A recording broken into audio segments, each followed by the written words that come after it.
मेदिनीपुर में बीजेपी कार्यकर्ताओं से भरी एक बस पर हमला हो गया। बीजेपी ने इस हमले का आरोप टीएमसी के कार्यकर्ताओं पर लगाया और बस पर हुए हमले के विरोध में बीजेपी के कार्यकर्ताओं ने रास्ते को जैम कर दिया। लकड़ियां और टायर जलाकर बीजेपी के लोग बीच सड़क पर बैठ गए और टीएमसी के खिलाफ नारेबाजी करने लगे। इस हमले में बीजेपी कार्यकर्ताओं की बस के शीशे टूट गए। बस में काफी तोड़फोड़ की गई। तनाव को देखते हुए वहां बड़ी तादाद में पुलिस बल को तैनात किया गया। थोड़ी देर बाद मौके पर बीजेपी के कुछ और कार्यकर्ता पहुंच गए। उन्होंने इलाके की पुलिस थाने का घेराव कर नारेबाजी शुरू कर दी। बीजेपी ने हमले के पीछे टीएमसी का हाथ होने का आरोप लगा दिया। जो कारोबार किया है वो हम लोग धिक्कार जनाता है। बंगाल में टीएमसी और बीजेपी के बीच छिड़ी सियासी जंग किसी से छिपी नहीं है। हालांकि अभी इस हमले में जांच जारी है। कोरोना काल में अभी तक भारत ने जिस तरह की लड़ाई लड़ी है उसमें पीएम मोदी हमेशा से एक नायक के तौर पर उभर कर सामने आए हैं। उनके प्रयासों और दूरदर्शिता का ही नतीजा है कि आज भारत कोरोना को मात देने की कगार पर आ पहुंचा है। आइए आपको दिखाते हैं कि पीएम मोदी के किन चमत्कारिक फैसलों ने कोरोना काल में देश का नाम दुनिया के नक्शे में सबसे ऊंचा कर दिया।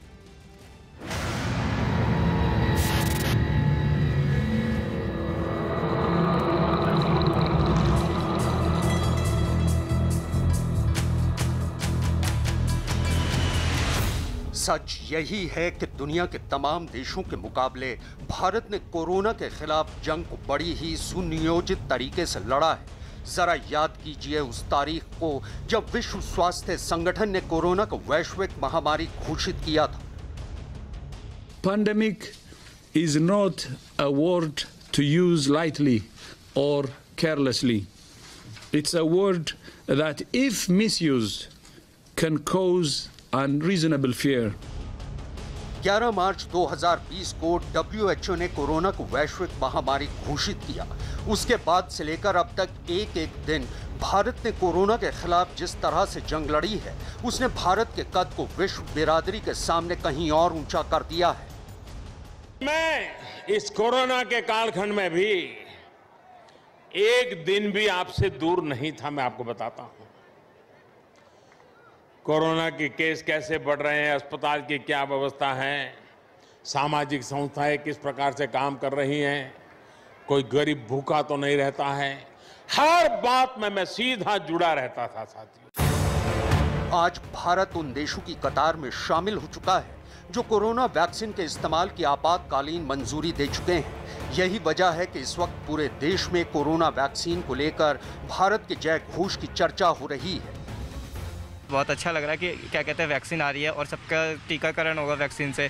ठीक है, कोरोना से बहुत जल्दी मुफ्त मिलेगी। जैसा हमारा इंडिया पहले था वैसा ही हो जाएगा। फिर से हम क्या कहते हैं बाहर अपना आना जाना करेंगे।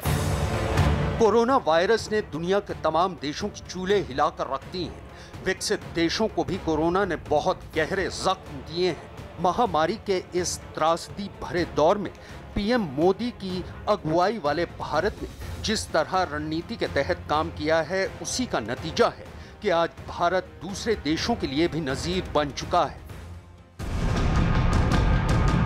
करीब 135 करोड़ की आबादी वाले देश में कोरोना पर लगाम कसना हरगिज आसान नहीं था, क्योंकि एक तो कोरोना काल में वायरस के प्रसार को रोकना था, तो दूसरा उन जरूरतमंदों तक राशन पहुंचाना था, तीसरा हेल्थ केयर सिस्टम को कैसे दुरुस्त किया जाए और चौथा लगातार चरमरा रही अर्थव्यवस्था की चुनौती को भी चित करना था।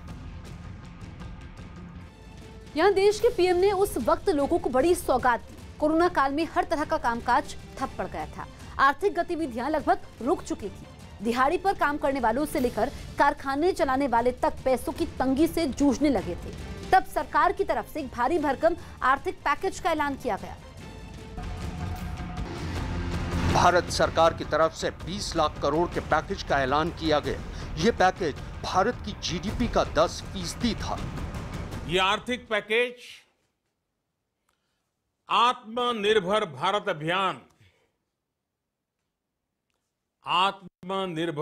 अभियान की अहम कड़ी के तौर पर काम करेगा। साथियों, हाल में सरकार ने कोरोना संकट से जुड़ी जो आर्थिक घोषणाएं की थी, जो रिजर्व बैंक के फैसले थे और आज जिस आर्थिक पैकेज का ऐलान हो रहा है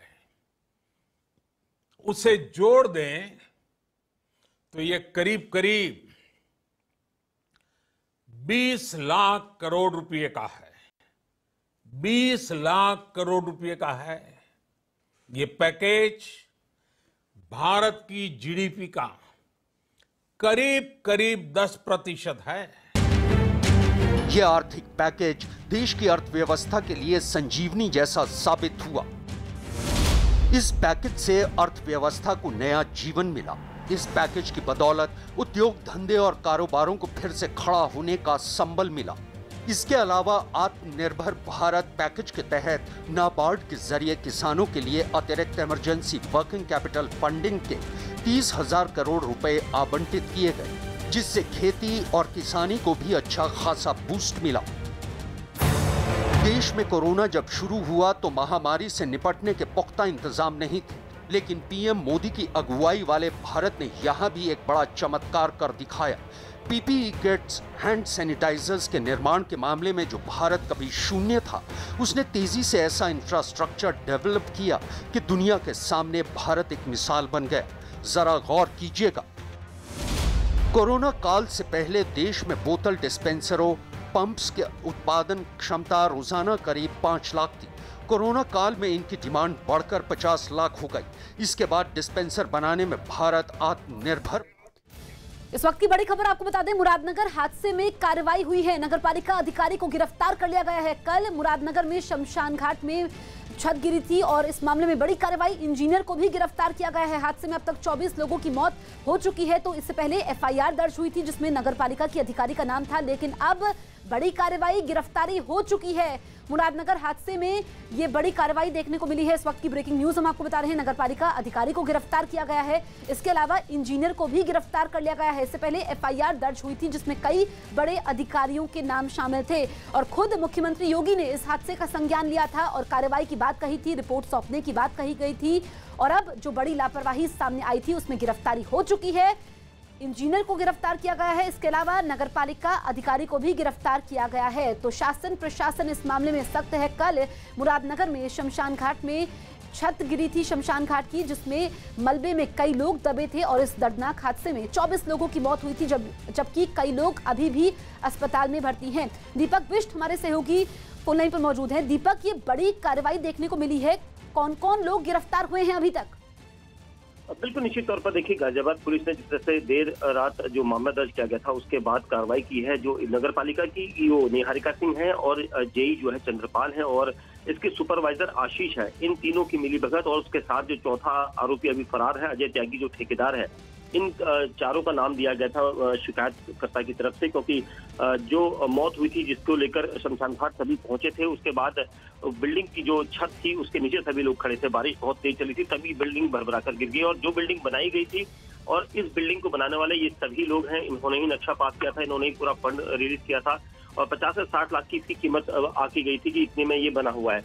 तो कहीं ना कहीं कमजोर था और उस पर लापरवाही की वजह से पुलिस ने पहले ही गैर इरादतन हत्या के साथ साथ 337, 338, 427 और 409 के तहत मामला दर्ज किया गया था और पीड़ितों की शिकायत के बाद मामला दर्ज करने के बाद इनके रेड मारी गई और उसके बाद इन 3 लोगों की गिरफ्तारी हुई है और बड़ी कामयाबी कही जाएगी, क्योंकि बड़ा एक्शन योगी सरकार की तरफ से है, क्योंकि अभी तक इस ऐसे कई मामले आ चुके हैं लेकिन तीनों तक गिरफ्तारी होना बहुत बड़ी बात होती थी, लेकिन इस बार गाजियाबाद पुलिस ने इन तीनों की गिरफ्तारी की है। बिल्कुल दीपक, खुद मुख्यमंत्री योगी ने मामले का संज्ञान लिया। पीएम मोदी ने ट्वीट किया था, 4 लोगों के खिलाफ शिकायत दी गई थी, 3 गिरफ्तारियां हुई हैं, चौथी गिरफ्तारी कब तक होगी? देखिए, चौथी गिरफ्तारी के लिए गाजियाबाद पुलिस का कहना है कि छापेमारी की जा रही है। जो ठेकेदार है अजय त्यागी, उसके कई जगह ठिकानों पर ठेकेदारी जो है ठिकानों पर छापेमारी की जा रही है और जल्द ही उसकी गिरफ्तारी भी तय की जाएगी, क्योंकि ये सारी मिलीभगत के बाद उस बिल्डिंग को बनाया गया था जो शमशान घाट पर बनाई गई थी, जिसमें कमजोर मटेरियल का इस्तेमाल किया गया था और उसी की वजह से ये पहली बारिश में ही भरभराकर नीचे गिर गई थी। और इतनी बड़ी लापरवाही होने के बाद खुद मुख्यमंत्री योगी ने सख्त आदेश दिए थे कि जो दोषी है उनके खिलाफ सख्त कार्रवाई की जाए और इसी की वजह से गाजियाबाद पुलिस ने 3 लोगों की अरेस्टिंग की है और चौथी अरेस्टिंग के लिए लगातार जो है और उसके साथ ही जो अज्ञात लोगों के खिलाफ मामला दर्ज किया गया, उन सभी के मामले में छानबीन कर रही है। बिल्कुल, तो मुरादनगर हादसे में बड़ी कार्रवाई देखने को मिली है। 3 लोगों की गिरफ्तारी हो चुकी है। बढ़ते हैं आगे। नेपाल की राजधानी काठमांडू में पीएम केपी शर्मा ओली के समर्थन में अब उनके समर्थक भी सड़कों पर उतर आए। केपी शर्मा ओली की सिफारिश के बाद पिछले महीने यानी 20 दिसंबर को वहां की संसद भंग कर दी गई थी। सरकार के इस फैसले का वहां के अलग अलग दल लगातार विरोध कर रहे हैं, जिसका जवाब देने के लिए पीएम केपी शर्मा ओली के समर्थक भी पीछे नहीं रहे और वो भी विरोधियों को जवाब देने के लिए सड़कों पर उतर आए। हजारों की संख्या में सड़कों पर उतरे समर्थकों ने पीएम ओली की पार्टी का झंडा लहराते हुए उनके समर्थन में जमकर नारेबाजी की। पार्टी एकता जिंदाबाद, जिंदाबाद, जिंदाबाद। पीएम ओली के समर्थन में हुई इस रैली में कई लोग मोटरसाइकिलों के साथ भी शामिल हुए, जो वहां की संसद भंग करने और अप्रैल मई में नए चुनाव करवाने की सरकार की सिफारिश का स्वागत करते हुए आगे बढ़ते रहे। रैली के समय किसी तरह की हिंसा न हो, इसके लिए सड़कों पर भारी संख्या में पुलिस को तैनात किया गया था। सूत्रों के मुताबिक प्रियंका गांधी फरवरी से दिल्ली की बजाय अब लखनऊ में रहेंगी। फरवरी महीने से विधानसभा चुनाव की तैयारियों को देखते हुए प्रियंका गांधी दिल्ली की बजाय अब लखनऊ आवास में रहेंगी। यूपी के आगरा में मुठभेड़ के समय गोली लगने के बाद एक इनामी बदमाश को पुलिस ने गिरफ्तार कर लिया। गाजियाबाद के मुरादनगर में शमशान घाट की छत गिरने से हुए हादसे में ईओ, जेई, सुपरवाइजर और ठेकेदार के खिलाफ केस दर्ज कर लिया गया। झारखंड के जमशेदपुर में घर में घुसकर बदमाश एक महिला की धारदार हथियार से हत्या कर फरार हो गए। बिहार के मुजफ्फरपुर में पुलिस ने 8 बदमाशों को गिरफ्तार कर उनके पास से हथियार और बाइक बरामद की। मुंबई के वाशी से एक चौंका देने वाली तस्वीर सामने आई। वहां एक महिला ने एक इमारत की छत पर चढ़कर खुदकुशी करने का हाई वोल्टेज ड्रामा किया। हालांकि पुलिस और फायर ब्रिगेड की सूझबूझ से उनकी जान बचा ली गई, लेकिन इसके लिए उन्हें काफी पापड़ बेलना पड़ा, क्योंकि इमारत की छत पर मौजूद पानी की टंकी पर खुदकुशी करने के इरादे से चढ़ी महिला किसी की बात मानने को तैयार नहीं थी। पुलिस और फायर ब्रिगेड की टीम ने उसे समझा बुझाकर नीचे उतारने की काफी कोशिश की, लेकिन लाख कोशिशों के बावजूद वो अपनी जिद पर अड़ी रही। जब कोई रास्ता नहीं बचा तो एक पुलिसकर्मी उसे अपनी बातों में उलझाने लगती है। तभी पीछे से एक पुलिस वाला चुपके से टैंकी पर पहुंचता है और महिला को पकड़ लेता है, जिसके बाद उसे रस्सी से बांधकर नीचे ले जाया गया। उसकी इस हरकत के पीछे उसके घर वालों ने उसकी दिमागी हालत ठीक न होने की दलील दी। अभी कोरोना वैक्सीन के टीकाकरण का महाअभियान शुरू भी नहीं हुआ है और वैक्सीन को लेकर सियासी घमासान शुरू हो चुका है। एक तरफ पूरा देश कोरोना वैक्सीन की खुशखबरी पर राहत की सांस ले रहा है, तो वहीं कांग्रेस के कुछ नेता वैक्सीन को मंजूरी मिलने पर ही सवाल खड़े कर रहे हैं। लेकिन जब विपक्ष के वैक्सीन विरोध पर डीसीजीआई की तरफ से वैक्सीन पर आधिकारिक बयान आया तो विपक्ष के तेवर भी बदलने लगे। पहले वैक्सीन न लगवाने का बयान देने वाले अखिलेश यादव अब केंद्र सरकार से गरीबों के टीकाकरण की तारीख तय करने की मांग कर रहे हैं।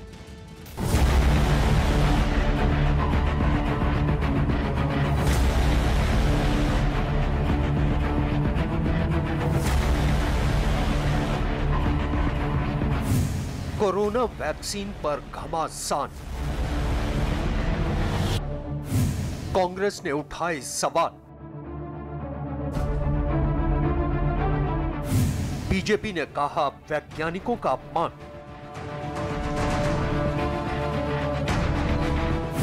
वैक्सीन पर सियासत तेज।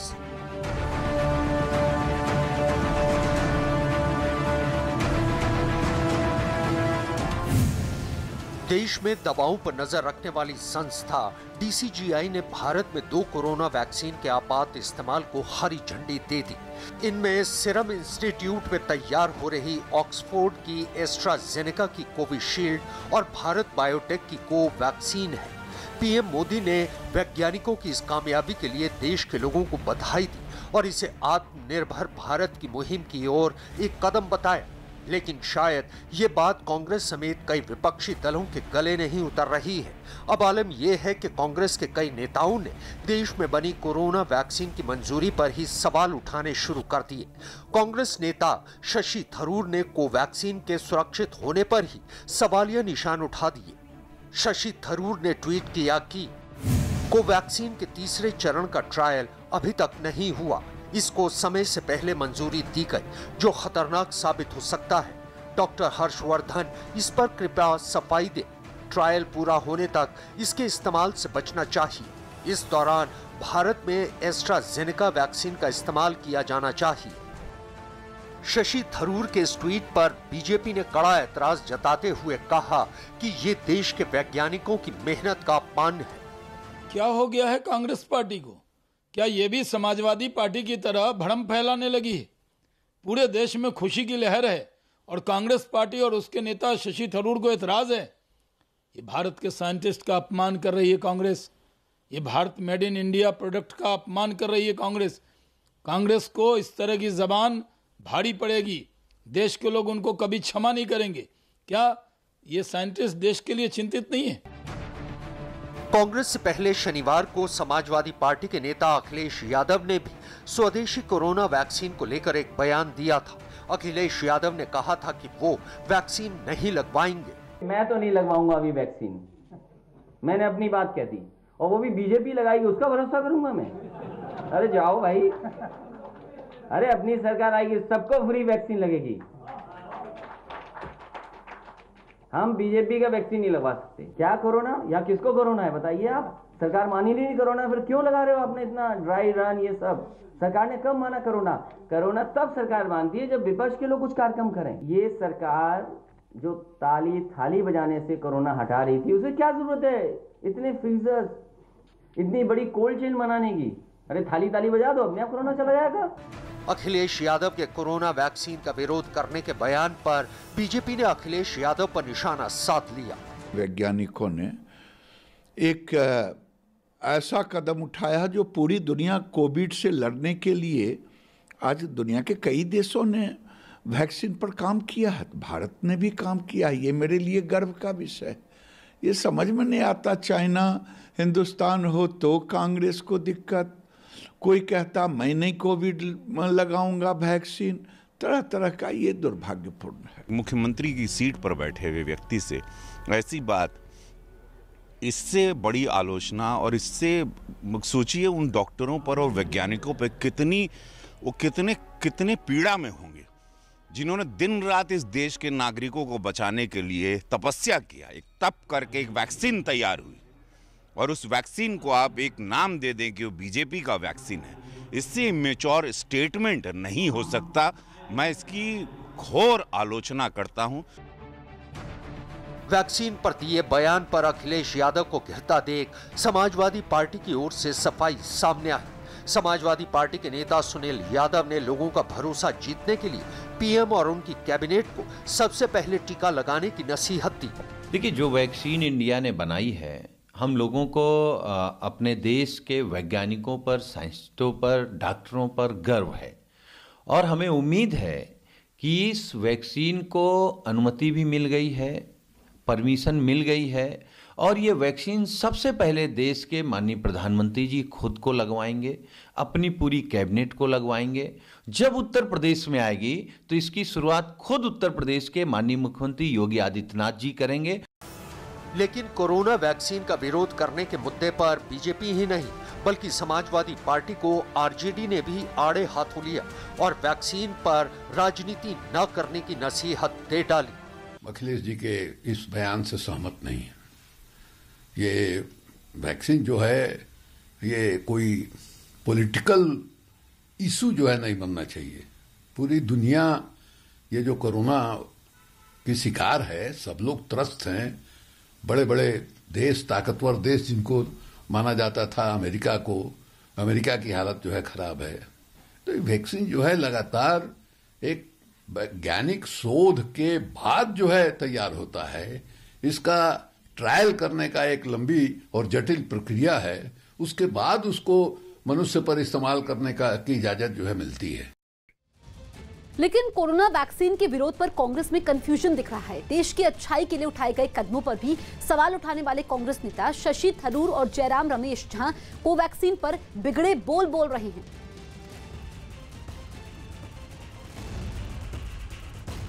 वहीं पार्टी के वरिष्ठ नेता तारिक अनवर भी अखिलेश यादव को वैक्सीन पर विवाद न खड़ा करने की सलाह देते नजर आ रहे हैं। इस तरह की बातें नहीं होनी चाहिए और ये जो अभी सही है कि अभी उसकी शुरुआत भी नहीं हुई है और इस तरह से उस पर विवाद खड़ा करना उचित नहीं होगा। हम लोगों को देखना चाहिए कि आगे इसका क्या इम्पैक्ट पड़ता है। अगर उसमें कोई कमी हो तो उसको दूर किया जाए। लेकिन ये साफ कह देना, इनकार कर देना कि हम इस वैक्सीन को इस्तेमाल नहीं करेंगे, मैं समझता हूँ कि ये मुनासिब नहीं है। विपक्ष आज से नहीं है, आरंभ से ही इसको राजनीतिक और वैचारिक रंग देने की कोशिश कर रहा है। ये विपक्ष की ओछी हरकत है, जिस हरकत को देखते हुए मुझे लगता है कि कोविड-19 के वैक्सीन के साथ साथ विपक्ष के दिवालियेपन के लिए भी अब एक वैक्सीन की जरूरत है, जिससे कम से कम वे ऐसी ओछी हरकत करना मानव अस्तित्व के प्रश्न पर बंद करें। कोरोना वैक्सीन पर सवाल उठाने वाली रजा अकादमी ने भी वैक्सीन को मंजूरी मिलने के बाद अपना स्टैंड बदल लिया। अकादमी ने भी वैक्सीन बनाने वाली कंपनियों को बधाई देते हुए सरकार के फैसले पर खुशी जाहिर की। कोविड की वैक्सीन बना ली है और हुकूमत ने उसको इजाज़त भी दे दी है, लिहाजा हम हुकूमत के इस फैसले का खैर मकदम करते हैं और साथ ही जिन दो कंपनियों ने कोविड की वैक्सीन बनाए हैं उनको मुबारकबाद पेश करते हैं और हमें यकीन है कि हमारे मुल्क भारत में जो वैक्सीन बनी हुई है उसमें कोई ऐसी चीज़ शामिल नहीं होगी कि जिस पर किसी को कोई एतराज़ हो। कोरोना वैक्सीन के मुद्दे पर खुद को घिरता देख वैक्सीन न लगवाने का बयान देने वाले अखिलेश यादव के सुर बदल गए और अब अखिलेश यादव ने एक ट्वीट कर केंद्र सरकार से गरीबों के लिए टीकाकरण की तारीख तय करने की मांग की है। नए साल की शुरुआत से ही कोरोना वैक्सीन को लेकर लगातार खुशखबरी मिल रही है। विपक्ष के वैक्सीन विरोध पर DCGI का कहना है कि वैक्सीन के कुछ साइड इफेक्ट जैसे हल्का बुखार, दर्द और एलर्जी कॉमन होते हैं, लेकिन ये दोनों वैक्सीन 110% सुरक्षित हैं और वैक्सीन से नपुंसक होने जैसी बातें बकवास हैं। DCGI यानी drug controller general of India serum institute की कोविशील्ड और भारत बायोटेक की कोवैक्सीन को भारत में इमरजेंसी इस्तेमाल के लिए मंजूरी दे चुका है। इसके अलावा जाइडस कैडिला की वैक्सीन ज़ाइकोव-डी को तीसरे चरण के क्लिनिकल ट्रायल के लिए मंजूरी मिल गई है। इजराइल में पीएम बेंयामिन नेतन्याहू के इस्तीफे की मांग पर उनके विरोधियों का बवाल नए साल में भी थमता नहीं दिख रहा। पनडुब्बी घोटाले के आरोप से घिरे नेतन्याहू के खिलाफ वहां पिछले कई महीनों से प्रदर्शन जारी है और नए साल के पहले हफ्ते में भी हजारों की संख्या में उनके विरोधी राजधानी यरूशलेम की सड़कों पर उतर आए। प्रदर्शन में शामिल लोग हाथों में इजराइल का झंडा लहराते हुए वहां के कई रास्तों से गुजरे और अपनी आवाज बुलंद की। प्रदर्शनकारियों के हाथों में बेंयामिन नेतन्याहू के खिलाफ नारे लिखे पोस्टर और बैनर भी नजर आए। पनडुब्बी घोटाले के आरोप में फंसे नेतन्याहू को घेरने के लिए कुछ लोग नकली पनडुब्बी लेकर भी प्रदर्शन में शामिल हुए। वहीं कुछ लोगों ने ढोल नगाड़े बजाकर सरकार के खिलाफ अपनी नाराजगी का इजहार किया। राजधानी यरूशलेम के कई इलाकों से होते हुए प्रदर्शनकारी पीएम नेतन्याहू के सरकारी आवास के बाहर इकट्ठा हो गए और उसे घेरकर वो उनके इस्तीफे की मांग दोहराने लगे। इस बीच कुछ लोग वहां पटाखे फोड़कर नाचते गाते भी दिखाई दिए। Delhi Bangalore superfast AC train के इंजन में आग लग गई। शॉर्ट सर्किट की वजह से Delhi Bangalore superfast AC train के इंजन में आग लग गई, जिसके बाद इंजन को ट्रेन के डिब्बों से अलग कर दिया गया। हैदराबाद में जॉकी जितेंद्र सिंह की खेल के समय घोड़े से गिरने की वजह से मौत हो गई। एमपी के बड़वानी में एक दिव्यांग की बाइक में अचानक आग लग गई। मौके पर पहुंची फायर ब्रिगेड ने मुश्किल से आग पर काबू पाया, लेकिन तब तक बाइक जलकर राख हो गई। एमपी के सिवनी में एक बाघ अचानक यात्री बस के आगे आ गया, जिसे देख बस ड्राइवर ने ब्रेक लगाकर बस रोक ली। इस बीच बाघ कुछ देर तक बस के आगे खड़ा रहा, जिसे लोगों ने अपने कैमरे में रिकॉर्ड कर लिया। राजस्थान के श्रीगंगानगर में बाइक सवार दो बदमाश एक बच्चे से जबरन मोबाइल छीनकर फरार हो गए। इस बीच ये पूरी घटना घर में लगे सीसीटीवी कैमरे में रिकॉर्ड हो गई। गुजरात के वलसाड से आग की एक रोंगटे खड़े कर देने वाली तस्वीर सामने आई। वहां वाइटल नाम की फार्मा कंपनी में भीषण आग लग गई। हादसे की वजह अभी साफ नहीं है, लेकिन वहां आग लगते ही उसने मिनटों में ही खतरनाक रूप ले लिया। पल भर में आग की लपटों ने फार्मा कंपनी के बड़े हिस्से को अपने कब्जे में लेकर उसे जलाना शुरू कर दिया। आग की खतरनाक लपटों के साथ निकलने वाले काले धुएं ने वहां के लोगों को खौफ से भर दिया। घना काला धुआं मीलों दूर से ही साफ साफ दिखा। आग के तांडव की सूचना तुरंत फायर ब्रिगेड को दी गई, जिसके बाद उसकी कई गाड़ियां मौके पर पहुंच गई। दमकल कर्मियों ने बिना वक्त जाया किए आग बुझाने का काम शुरू कर दिया। भीषण लपटों पर हर तरफ से पानी की बौछार की गई। कई घंटों की मेहनत के बाद आग बुझा ली गई। गनीमत रही कि आग लगते ही कंपनी में मौजूद कर्मचारी समय रहते बाहर आ गए थे, जिसकी वजह से किसी को कोई नुकसान नहीं हुआ। अभी शॉर्ट सर्किट की वजह से आग लगने की आशंका जताई जा रही है। इस हादसे में लाखों की संपत्ति के नुकसान का अनुमान है।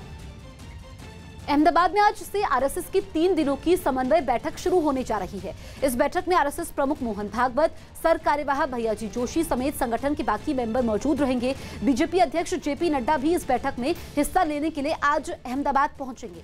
नड्डा आज दोपहर 3 बजे अहमदाबाद पहुंचेंगे, जहां वो पहले बीजेपी दफ्तर में एक बैठक करेंगे, फिर मंगलवार को आरएसएस की बैठक में शामिल होंगे। रेप के आरोप में पुलिस ने एक लड़के को गिरफ्तार कर लिया। हरियाणा के यमुनानगर में शादी का झांसा देकर रेप और निजी वीडियो वायरल करने की धमकी देकर 1.5 लाख रुपए ऐंठने के आरोप में पुलिस ने एक लड़के को गिरफ्तार कर लिया। यूपी के संभल में बारिश की वजह से तापमान में भारी गिरावट दर्ज की गई। वहीं मौसम विभाग ने अगले 2 दिन तक बारिश का अनुमान जताया है। राजस्थान के कोटा में बेमौसम बारिश और कई जगहों पर ओले गिरने की वजह से फसलों को भारी नुकसान हुआ है। यूपी के कौशाम्बी में एक महिला ने शराबी पति को डंडे से पीट कर मार दिया। यूपी के कासगंज में 5 साल पहले अपने अपहरण की साजिश रच लोगों के पैसे लेकर फरार एक ठग को पुलिस ने गिरफ्तार कर लिया। मुंबई पुलिस ने देसी पिस्तौल और गोलियों के साथ एक तस्कर को गिरफ्तार कर लिया। दुनिया भर में फैली कोरोना महामारी की शुरुआत करने वाला चीन अब इसी बीमारी के नाम पर दूसरे देशों को परेशान करने में लगा हुआ है। इस बीमारी के बाद ऑस्ट्रेलिया से उपजे तनाव और एलएसी पर भारत से हुई झड़प से चीन बौखला गया है और इसी बात से खफा चीन भारतीय नाविकों को परेशान करने की साजिश में जुटा हुआ है। अपनी इसी चाल की वजह से ऑस्ट्रेलिया से आए कई जहाज चीन के बंदरगाहों पर फंसे हुए हैं और इन जहाजों के चालक दल में शामिल सैकड़ों भारतीय पानी पर तैरती इस जेल में कैद हैं। हालात इतने बिगड़ गए हैं कि इन लोगों के पास पीने का पानी तक नहीं है, जबकि जहाज पर फंसे कई लोगों की मुश्किल बीमारी ने भी बढ़ाई है। चीन भारत से तनाव का बदला इन लोगों से लेने पर उतारू है और बीमार लोगों को दवाएं और जरूरी संसाधन तक नहीं दे रहा है। परेशान होकर इन लोगों ने वीडियो जारी कर भारत सरकार से मदद की गुहार लगाई। चीन में फंसे भारतीयों में एक आनंद फर्नांडिस भी हैं जो मुंबई में रहता है। परिवार ने सरकार से अपील की है कि वो जल्द से जल्द चीन के तट पर जहाजों में फंसे भारतीयों को वापस ले आए। हम इस समय मौजूद हैं आनंद फर्नांडिस जो मैनेजर हैं, उनके घर पर मौजूद हैं वसी में। उनकी पत्नी हमारे साथ हैं। श्वेता जी, आपसे जानना चाहूँगा, आपकी जब बात होती है तो किस तरीके से आपकी उनसे कांटेक्ट होता है? मेरा कांटेक्ट रोज़ होता है। उनका जो 5 महीने के लिए गए थे तो उनका कॉन्ट्रैक्ट अभी इतना बढ़ गया है, 13 महीने से ज़्यादा हो गया है। अभी हम सिर्फ उनकी उम्मीद है कि जल्द से जल्द वो घर वापस आए।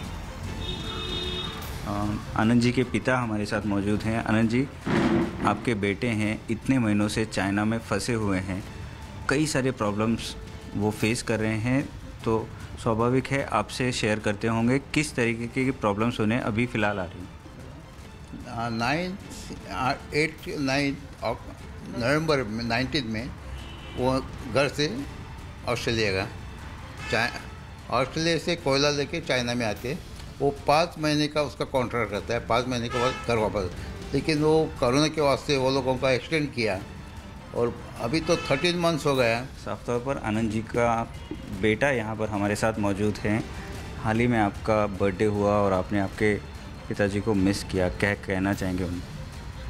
मैं मेरे डैडी को यही कहना चाहूँगा कि वो जल्द से जल्द घर पर आ जाए।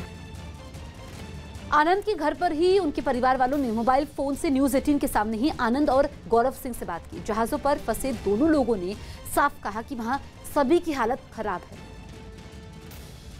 आनंद जी, मैं आपसे जानना चाहूँगा, क्योंकि आप मैनेजर हैं और काफ़ी आपके जो साथी हैं वो जब प्रॉब्लम्स फेस करते हैं तो आपके पास सॉल्यूशन के लिए आते होंगे, आप कैसे उन लोगों को सांत्वन दे रहे हैं?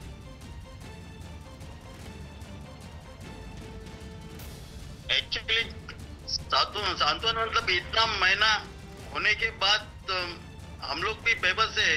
अभी 1-2 महीना रहता है तो ठीक है, हम लोग उन लोग को शांत कर सकता है। 1 महीना एक्स्ट्रा हो गया तो चलो यार उन लोगों को ये करके शांत, लेकिन इतना महीना होने के बाद हम लोग भी मतलब हम लोग को भी बहुत तकलीफ होता है इन लोग का तकलीफ देख के, तो बहुत मुश्किल है सबको कंट्रोल करना है इधर। आनंद जी, यहाँ पर सरकार ये दावा कर रही है कि जल्द से जल्द आप लोगों को वापस लाया जाएगा। आप तक क्या कोई ऐसे मैसेज पहुँचे हैं? क्या आप तक क्या मैसेज पहुँच रहे हैं वापस आने के बारे में? एक्चुअली हम लोग का खाली मीडिया से सुन रहा है कि गवर्नमेंट हम लोग के लिए ट्राई कर रहा है, एम्बेसी चाइना एम्बेसी से बात कर रहा है और बहुत सारे ऑर्गेनाइजेशन भी बात कर रहे हैं, लेकिन उसका कोई अभी तक सॉल्यूशन तो निकला नहीं और आज पे भी कोई कांटेक्ट नहीं हो पाया चाइनीज और अथॉरिटीज का। किसी का अभी तक कोई हमसे कोई बातचीत नहीं हुआ। लगभग 13 महीनों से चाइना के पोर्ट पर फंसे लोग भारत आने के लिए वापस इंतज़ार कर रहे हैं। ऐसे ही कुछ लोग हमारे साथ इस समय वीडियो कॉल पर मौजूद हैं। हमारे साथ गौरव जी मौजूद हैं। गौरव जी, आशीष दीक्षित न्यूज़ 18 से बात कर रहा हूँ। आप इतने दिनों का लंबा इंतज़ार है, क्या क्या प्रॉब्लम्स आप फेस कर रहे हैं, क्या कहेंगे? देखिए, इंतज़ार तो सच में बहुत ज़्यादा लंबा हो गया और यहाँ चाइना में हमें करीबन 5 महीने हो गए हैं, लेकिन शिप पे लोगों को मैक्सिमम 18 महीना भी हो गया है।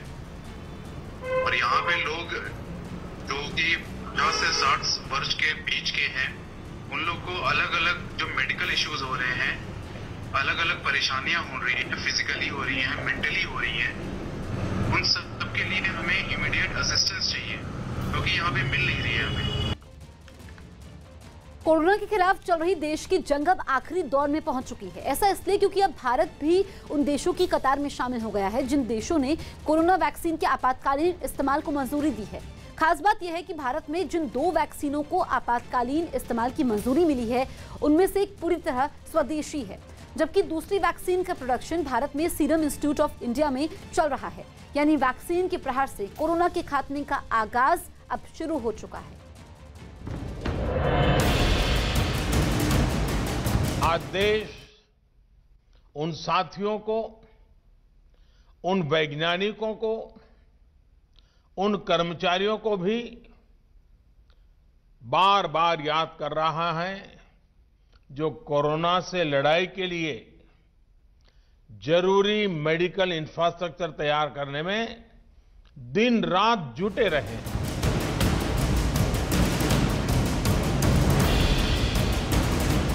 WHO में भी हमारी बहुत सराहना होगी कि 2 वैक्सीन हमने तैयार की है और इतने ह्यूज पॉपुलेशन को हम कंट्रोल करने जा रहे हैं, तो बहुत अच्छा लग रहा है।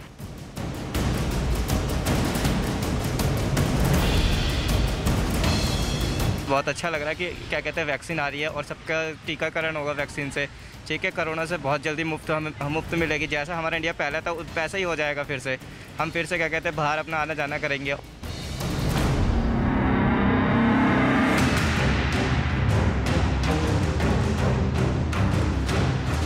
मोदी नीति से कोरोना पर काबू।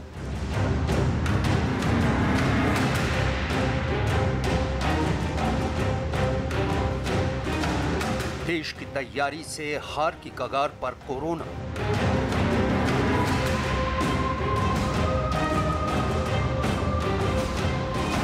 महामारी के दौर में दुनिया ने माना भारत का लोहा। कोरोना के खिलाफ जंग में नायक बनकर उभरा भारत।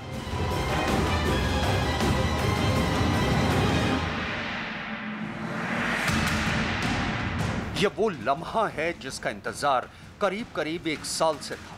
ये वो खुशखबरी है जिसने जनता के मन को नई ऊर्जा से भर दिया है। ये उस जानलेवा वायरस के खिलाफ युद्ध जीतने का विजय घोष है जो सदी का सबसे बड़ा खतरा बनकर मंडरा रहा था।